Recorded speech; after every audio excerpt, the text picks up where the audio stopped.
안녕하세요. 매일 새로운 사연을 전하는 읽어주는 사연 라디오입니다. 구독과 좋아요, 많은 공유 부탁드립니다. 오늘의 사연 시작하겠습니다.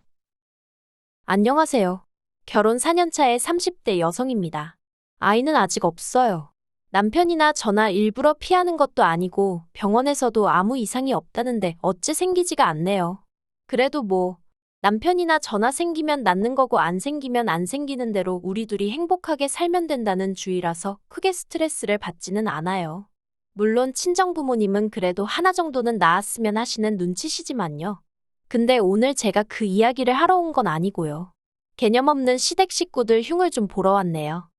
제가 시동생과 동서에게 반감을 갖게 된 이야기를 하려면 일단 제 결혼 생활부터 이야기를 해야 할 것 같습니다. 남편과는 대학교에서 선후배 사이로 알게 되었어요.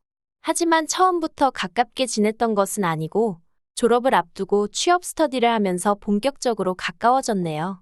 지금의 회사에 합격하기 전까지 정말 무수히 많은 탈락의 고배를 마셨는데 그때마다 저한테 할 수 있다고 기죽지 말라고 힘을 준 사람이 지금의 남편이었거든요. 이후로 남편은 남편대로 저는 저대로 취업에 성공했고 어느 정도 회사 생활에 적응을 하고 나서는 진지하게 사귀기 시작했습니다. 어느 다른 연인들처럼 울고 웃으며 추억을 만들어갔지요. 그렇게 5년을 만났을 때 남편이 먼저 결혼 이야기를 꺼내더라고요. 이 정도면 우리 서로 알건 다 알지 않냐면서 이제 한 집에서 살자는 투박한 프로포즈였어요. 그런데 남편에게 프로포즈를 받고 처음 시댁에 인사를 드리러 간 날이었습니다. 여담이지만 결혼 이야기가 나오기 전에는 한 번도 시부모님을 만나뵌 적이 없어요. 남편이 자리를 만들지도 않았고 제가 먼저 뵙고 싶다고 한 적도 없었거든요. 그래서 처음 인사를 드리러 가는 자리가 무척 긴장이 되더라고요. 그런데 제가 인사를 드리러 간 날, 집에는 생각지도 못한 손님이 와 있었습니다. 그건 바로 시동생의 여자친구, 그러니까 지금의 동서였지요. 동서는 시동생과 연애를 시작한 이후로 곧잘 시댁에 드나들고 있었고, 저도 그 사실은 남편에게 들어서 알고는 있었어요. 하지만 뭐랄까, 제가 인사를 드리러 가는 날까지 동서가 그 자리에 와 있을 이유가 있나 싶더라고요. 엄밀히 말하면 당시에는 시댁 식구도 아니었으니까요. 하지만 제 그런 생각과는 별개로 어머님 아버님과 저와 남편이 테이블을 가운데 놓고 둘러앉았는데 시동생과 동서도 자연스레 합석을 하대요. 제가 남편에게 슬쩍 동서는 어디 다른데 가 있으라고 하면 좋겠다고 눈치를 줬습니다. 하지만 남편도 상황이 여의치가 않은지 말할 타이밍을 못 잡더라고요. 그래서 어쩔 수 없이 저 여자는 지금 없는 사람이다 생각하고 최대한 어머님 아버님께 집중하며 대화를 이어나갔어요.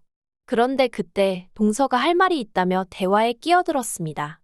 좀 당황스러워서 동서를 쳐다봤는데 동서는 저는 안중에도 없는 눈치였어요. 그리고는 금세 눈에 닭똥 같은 눈물을 주렁주렁 매달고선 어머님 아버님더러 자기들이 먼저 결혼식을 하게 허락해달라대요. 저는 제 귀를 의심했습니다. 이게 갑자기 웬 뚱딴지 같은 소린가 싶어서요. 그런데 알고 보니까 물론 저 빼고 다른 사람들은 다 알고 있던 눈치였지만요. 시동생보다 동서가 4살 연상이 돼요. 저보다도 한 살이 많았고요. 동서는 자기 나이가 벌써 33이라며 더 나이 먹고서 결혼하기 싫다며 자기 딴에는 그간 어머님 아버님도 자주 찾아뵙고 했으니 소위 그럴 짬이 된다고 생각한 건지 결결혼 먼저 하게 해달라고 아주 울며불며 난리도 아니었습니다. 졸지에 저는 시댁에 인사를 드리러 갔다가 못 볼 꼴을 보게 되었고 난처해하시는 시부모님이 딱해 보여서 그러면 그렇게 하라고 했어요. 5년을 만났는데 1년 더 연애 못하겠냐 그런 마음이었습니다. 그런데 동서가 얼마 안가 하는 말이 자기네는 봄에 결혼을 하고 싶으니까 저희더러 내년 가을쯤에 하라나요. 어이가 없어서 제가 남편더러 자기가 뭔데 날짜까지 정해주고 난리냐고 웃기지도 않는다고 했어요. 남편도 저렇게 경우가 없는지는 몰랐다면서 아무래도 제가 자기보다 어리니까 말을 쉽게 하는 것 같다고 저더러 조심하라대요. 하지만 동서의 헛소리는 그게 다가 아니었습니다. 결혼 준비를 하는 과정에 있어서 어머님이 저희를 부르셨는데요. 어머님이 하시는 말씀이 동서가 얼마 전에 그러더랍니다. 자기네는 많이 배우지도 못했고 직업도 불안정하니까 시부모님이 많이 도와주셔야 하고 반면에 저희는 둘 다 좋은 직장을 다니고 있으니 알아서 잘할 거라며 한마디로 그러니까 자기들한테 결혼 자금을 몰아달라 했다는 거예요. 솔직히 남편이 자기 얼굴에 침뱉기 같다며 저에게 자세히 말하기를 꺼리긴 했지만 시동생이 착실한 성격은 아닙니다. 학교를 다닐 때도 사고를 하도 많이 쳐가지고 그나마 학교 졸업한 것만으로도 시부모님이 감격스럽다며 눈물을 흘리셨을 정도라니까요. 그런데 동서가 결혼자금 이야기를 하면서 어머님한테 그러더랍니다. 자기 남편, 그러니까 시동생이 저러고 사는 건 형인 저희 남편한테 하도 치여서 그런 거라고, 그러니까 어머님이 많이 신경 써주셔야 한다고요. 이렇게 표현해도 될지 모르겠지만 저희 어머님이 기억력은 좋으신데 눈치가 좀 없으세요. 그러니 그런 이야기도 저희한테 별 생각 없이 하셨겠지요. 하지만 어머님은 어떤 기분이셨는지 몰라도 저나 남편은 기가 차서 말도 잘 안 나왔어요. 시쳇말로 자기가 이 집에서 뭐나 되는 줄 아나 어떻게 어머님을 상대로 그런 이야기를 하지 싶은 게 생각할수록 어처구니가 없더라니까요. 남편도 시동생 사고친 거 수습하느라 가져간 재산만 얼만 줄 아냐면서 그러고도 정신을 못 차리고 맨날 편하고 쉬운 것만 찾으려고 하니 그 모양으로 사는 거 아니냐고 어머님한테 화를 냈어요.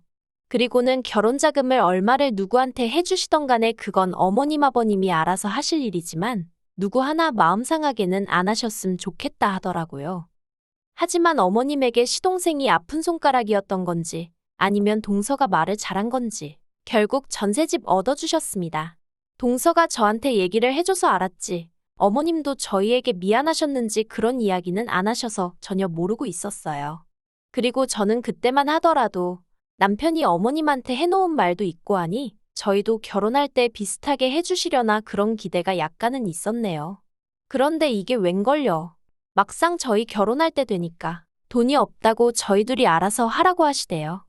그래서 결국 친정부모님이 전세에 보태라고 1억 해주시고 거기에 저희 둘이 모은 돈과 대출을 합해서 신혼집을 장만했어요. 혹시나 해서 하는 말이지만 이 부분에 있어서 제가 더해가서 억울하고 그런 건 전혀 없었습니다. 연애하는 동안 제가 봐온 남편은 워낙 바르고 착실했던 데다가 당시 상황이 여의치 않았을 뿐이지 앞날이 창창한 사람이었으니까요. 그렇게 저희는 경기도에 위치한 작은 아파트를 구입, 그곳에서 신혼살림을 시작했습니다. 이후로 시댁 식구들과는 좋을 것도 나쁠 것도 없이 대면대면하게 지냈어요. 어쩌다 한 번씩 가족 모임이 있어 모이면 동서는 어머님 옆에 딱 붙어 앉아서 싹싹한 며느리 노릇을 자처했는데 마치 자기와 어머님이 이렇게 친하다는 걸 저에게 과시하고 싶어하는 모양새였달까요. 그리고 저희 어머님은 그런 동서를 무척 예뻐하셨어요. 나중에서야 알게 된 게 어머님께 동서는 당신의 못난 자식이랑 살아주는 고마운 며느리였고 저는 당신의 잘난 아들 덕분에 호강하고 사는 배부른 며느리였더라고요. 그러다 지금으로부터 약 2년 전이었어요. 시동생이 가게를 차리고 싶다고 어머님께 이야기를 했다더라고요. 그런데 가게를 뭐 공짜로 차리나요? 돈이 있어야 차리지. 그러니까 한마디로 어머님 떨어 돈을 해달라는 얘기였던 거예요. 그리고 동서는 그 옆에서 지난번과 같은 레파토리로 저희 부부는 많이 배웠지만 자기네 부부는 가방끈이 짧아서 장사 말고는 달리 뭐 해먹고 살아야 할지도 모르겠다며 눈물 콧물을 쥐어짜댔습니다. 저희도 있는 데서 말이에요. 하지만 저도 그렇고 남편도 그렇고 그런 동서를 상대할 가치도 못 느꼈어요. 마음 한구석에는 어차피 시부모님이 가진 돈도 없으신데 어차피 못 도와주실 거라고 그러니 동서랑 신랑이 할 필요도 없다 그런 생각도 있었고요. 그런데 저희 시부모니 다른 의미로 대단하시대요. 재산이라고 달랑 가지고 계시던 그 집 하나를 담보 잡아 대출을 받아서 기어이 시동생 가게를 차려주셨거든요. 저도 저지만 남편이 그 사실을 알게 되더니 정말 악에 바친 사람 마냥 소리를 지르고 아주 난리도 아니었어요. 그도 그럴 것이 어머님 아버님 두 분 다 수입도 일정치 않으셨고 그렇다 보니 아예 모른 척 할 수가 없어서 저희가 매달 용돈으로 50만 원씩 드리고 있었거든요. 남편은 저희 친정에는 못 드리고 시댁에만 드리는 상황에 있어서 저에게 늘 미안해하던 중이었고요. 시부모님하고 연을 끊겠다는 남편을 제가 뭐에 씌었었는지 그러면 안 된다고 말렸습니다. 그래도 자식돌이는 하고 살아야 하지 않겠냐고 남편을 설득했지요. 지금 생각하면 제가 제 발등 찍은 게 맞아요. 하지만 그때는 그래도 그렇게 중간에서 중재를 하는 것이 제 역할이라고 생각했거든요. 그래서 제 덕분이라고 해야 할지 아무튼 시부모님하고 전보다 더 대면대면하긴 했지만 얼굴은 보고 살았어요. 한편 시동생이 차린 가게는 핸드폰 가게였는데 처음에는 그래도 오픈빨이라고 해야 할지 장사가 그럭저럭 되는 것 같더라고요. 저는 말은 안 했지만 저 때 방심하지 말고 더 열심히 해야 할 텐데 하고 생각했어요. 하지만 뭐 세상사가 제 뜻대로 되는 적이 있던가요? 몇 달 가게가 장사가 좀 된다 싶었는지 시동생이 차를 뽑았더라고요. 국산이긴 했지만 그래도 4천이 넘는 세단으로요. 게다가 가족끼리 밥 먹는 자리에 동서도 명품백을 척하니 메고 나왔대요. 그리고는 제가 묻지도 않았는데 요새는 이 정도는 들어야 사람들이 무시를 안 한다는 둥 어쩐다는 둥 헛소리를 해대는 거예요. 그러면서 저더러 언제까지 그렇게 청가방이나 들고 다닐 거냐면서 그러고 다니면 회사에서 무시당하지 않냐고 동료들이 말은 안 해도 저를 어지간히 깔보고 있을 거라나요. 정말이지 하는 말이 꼴 같지도 않아서 그거야 사람들 생각하는 수준에 달린 거 아니겠냐고 한마디 해버렸네요. 무슨 뜻이었는지 알아들었는지는 모르겠지만요. 그리고 아니나 다를까 작년 가을쯤 장사가 너무 안 돼서 권리금도 못 받고 가게를 넘겼다는 소식이 들려오대요. 별로 놀랍지도 않았습니다. 그러다 결정적인 일이 터진 게 바로 올해 초였어요. 그날은 원래 친정부모님과 저희 부부 이렇게 넷이 여행을 가려던 날이었는데 이른 아침부터 어머님이 급하게 저희 부부를 찾으시대요. 그래서 여행을 미루고 시댁에 가게 되었습니다. 가는 내내 저는 저대로 친정부모님께 미안해서 마음이 안 좋았고 남편은 정초부터 부르는 게 심상치가 않다며 기분이 가라앉아 있었어요. 그리고 노래 가사처럼 슬픈 애감은 틀리지가 않대요. 어머님이 저희 부부를 부르신 이유는 한마디로 돈 때문이었거든요. 어머님이 그동안 저희한테 몇 번이나 이야기하려고 했었다며 서류 몇 장을 내미셨습니다. 장황하고 복잡하게 여러 가지 내용들이 적혀 있었는데 그중에서도 눈에 딱 들어온 건 어머님이 꽤나 긴 시간 동안 대출을 갚지 않고 계셨더라고요. 아니 더 정확히 표현하자면 시동생이 갚았어야 하는 대출인데 시동생이 그동안 나 몰라라 하고 있었던 거지요. 그러자 결국 은행에서 어머님 아버님 사시는 아파트를 임의경매로 넘긴다고 편지를 보내온 거였어요. 어머님이 저희더러 일을 어쩌면 좋겠냐 하시더니 혹시 돈 좀 있냐고 그러셨습니다. 제가 얼마나 필요하시냐고 물었어요. 일단 급한 불이라도 꺼야 하지 않을까 싶어서요. 그러자 어머님이 기다렸다는 듯이 다행이다 하시면서 일단 1억부터 보내랍니다. 제 예상을 훨씬 웃도는 액수라 저도 모르게 헛소리를 절로 냈어요. 그리고 옆에 있던 남편이 진짜 너무한 거 아니냐면서 버는 사람 따로 쓰는 사람 따로냐고 소리를 지르더라고요. 돈도 없지만 있어도 절대 못 준다면서요. 그리고 그때 작은 방 방문이 열리면서 시동생이랑 동서가 나오대요. 방에 있었으면 진작에 나올 것이지. 자기들한테 불리한 상황이니까 숨어있던 거잖아요. 얼마나 한심하고 꼴 보기가 싫던지요. 제가 시동생더러 차는 팔았냐고 물었습니다. 그랬더니 차는 못 판답니다. 팔아봤자 얼마 건지지도 못한다고. 그리고 요새 차 없으면 사람들이 사람 대접도 안 해준다나요. 그리고는 뒤이어 하는 말이 정말 가관이었습니다. 자기는 어머님 떨어 돈을 해달라고 했지 대출을 받으라고 한 적은 없다면서 억울하다는 거예요. 듣다 못한 남편이 결국 화를 주체하지 못하고 네가 사람이냐면서 시동생을 때렸습니다. 한 대 맞고 나자빠진 시동생이 아프긴 한지 지턱을 부여잡고는 어머님더러 진짜 이게 뭐냐면서 그깟 돈 몇 푼 때문에 자기가 이렇게 맞아야 되냐고 아주 악을 쓰는 거예요. 어머님한테 막무가내로 대드는 시동생을 보고 있으니 그동안에도 못난 사람인 건 알고 있었는데 정말 한심하더군요. 그리고 그런 상황에서 어머님은 그런 시동생에게 한마디 따끔하게 하는 대신 저희 남편더러 동생을 때리면 어떡하냐셨어요. 결국 보다 못한 제가 어머님더러 어머님도 정말 너무하신 거 아니냐고 한마디 했네요. 저희 남편 그러니까 어머님 큰아들이 상처받을 건 안중에도 없으신 거냐고요. 그러자 이번엔 동서까지 나서서는 저더러 야 너 그러더니 나이도 어린 게 어디서 나서고 난리냐입니다. 그리고는 저더러 남편 단속 똑바로 하라면서 아무리 형이라고 동생을 때리면 되냐고 그러면서 너네 돈 많냐더니 자기가 저희 부부를 고소할 거라면서 콩밥 먹을 준비나 하라나요. 어이가 없어서 하려면 해라 이 미친 엑스야 하고는 너나 네 남편 단속 똑바로 하라고 부모 형제도 못 알아보는데 나중에 너는 알아볼 것 같냐고. 제 딴에는 악담이란 악담은 다 퍼부은 것 같아요. 그리고 그 와중에 어머님께선 다들 그만두지 못하냐 하시면서도 저더러 아랫동서이긴 해도 저보다 나이가 많은데 말을 그렇게 하면 쓰냐입니다. 정작 먼저 말 놓고 야노한 건 그쪽이었는데 말이지요. 정말이지 한결같은 어머님의 태도에 신물이 나대요. 집안은 온통 쑥대밭이 되었고 저랑 남편은 그대로 시댁을 빠져나왔습니다. 차에 올라타자마자 남편이 눈물을 펑펑 쏟아내더라고요. 저한테 미안하고 면목이 없다면서 한참을 울었어요. 그러더니 남편이 제 손을 꼭 잡고는 이제 시댁에서 오는 연락에는 대꾸도 하지 말라면서 자기도 앞으로는 스스로 고아라고 생각하며 살 거라대요.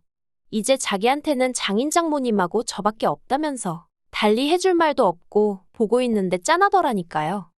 그리고 그날 이후로 지금까지 시댁하고는 일절 연락 하나 없이 지내고 있습니다. 정확히 말하자면 전화기가 불이 나도록 문자며 전화며 울려대지만 남편이 받지 말라 해서 그냥 다 무시하고 있어요. 남편은 아예 시댁 식구들을 다 차단시켰다대요. 그리고 동서는 지가 뭘 얼마나 잘한 줄 알고 아버님한테 달려가서 저희 부부와 있었던 일을 다 일렀던 모양입니다. 그런데 번짓수를 잘못 짚은 거예요. 저희 아버님이 젊어서 어머님 한번 크게 속썩이시고 이후로 길을 못 피고 사셔서 그렇지 저희한테는 뭐 크게 요구하는 것도 없으셨고 오히려 미안해하셨던 분이에요. 제가 생각했을 때는 시댁 식구들 중 남편 다음으로 제일 정상에 가까웠달까요. 그리고 역시나 아버님이 동서한테 크게 뭐라고 하셨답니다. 며느리 하나 잘못 들어와서 집안 개꼬라지 났다고 앞으로 시댁에 얼씬도 하지 말라고 했다네요. 솔직히 남편을 보고 있으면 마음이 안 좋아요. 자긴 아무렇지 않다지만 저 속이 얼마나 썩어문드러졌을까 싶기도 하고요. 그래서 제가 더 사랑해주고 응원해주고 감싸주려 합니다. 어설픈 중재 같은 건 할 생각이 없고요. 그냥 없는 사람들이다 생각하고 살려고요. 사람 일이라는 게 앞으로 또 어떻게 될지 모르겠지만 지금 당장은 저랑 남편, 우리 둘만 생각할래요. 긴 이야기 들어주셔서 감사합니다. 오늘의 사연은 여기까지입니다. 구독과 좋아요, 알람 설정해주시면 앞으로 더 좋은 사연으로 찾아오겠습니다. 감사합니다.